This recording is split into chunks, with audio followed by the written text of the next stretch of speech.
Hey guys, तो मैं आपसे एक बात कहना चाह रहा हूँ। वैसे तो मैं ये बात कहता नहीं, लेकिन बहुत ही सोच समझ के ये बात कह रहा हूँ। हो सकता है कुछ लोगों को ये बात मेरी बुरी लग जाए। बुरी नहीं लगनी चाहिए। आपको सोचना चाहिए कि क्या अच्छा है क्या गलत है, क्योंकि आप बहुत आपके अंदर भी उतनी क्षमता है कि आप सही सही को सही गलत में गलत फर्क कर सकते हैं। बात ऐसी है गाइस कि जैसे कि मान लीजिए कि एक एक फैमिली होता है, एक परिवार होता है। परिवार में एक गार्जियन होता है, और गार्जियन बहुत ही समझदार होता है। गार्जियन के ऊपर सब परिवारों का जिम्मेदारी रहती है। लाइक मान लीजिए कि घर में सदस्य हैं और वो आपस में लड़ रहे हैं। एक सदस्य दूसरे सदस्य के लिए अनभल देख रहा है, लड़ रहा है, झगड़ रहा है, उसकी बुराई कर रहा है, उसे नुकसान पहुंचा रहा है।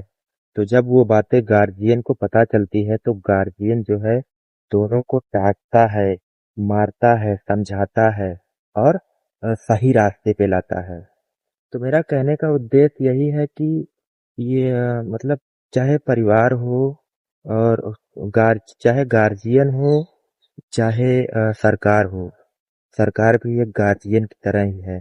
तो सरकार को ये समझना चाहिए।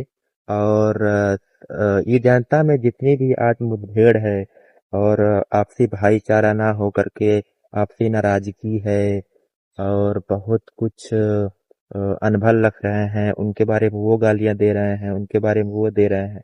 तो सरकार को एक तरफा फैसला नहीं, अ, सुने सबकी। मैं नहीं कह रहा कुछ किसी की ना सुने, सुने सबकी, लेकिन कार्य वो करे जो जनता के हित में हो, सबके हित में हो।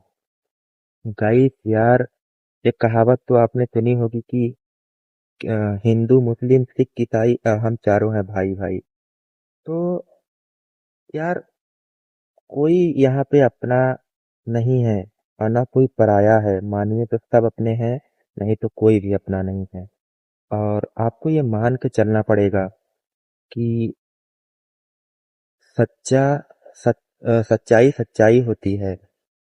ऐसा मत करो यार, ठीक है? क्योंकि अगर चाहे परिवार का गार्जियन हो, चाहे सरकार हो, अगर वो अपने मनमानी करेगी, अगर वही लापरवाही करेंगे, तो अ, जनता का क्या है, परिवार का क्या है, वो तो बिखर जाएगा। तो बिखरने से आपको बचाना है, खुद को बचाना है, खुद को संभालना है। अरे, आपने एक चीज अनुभव किया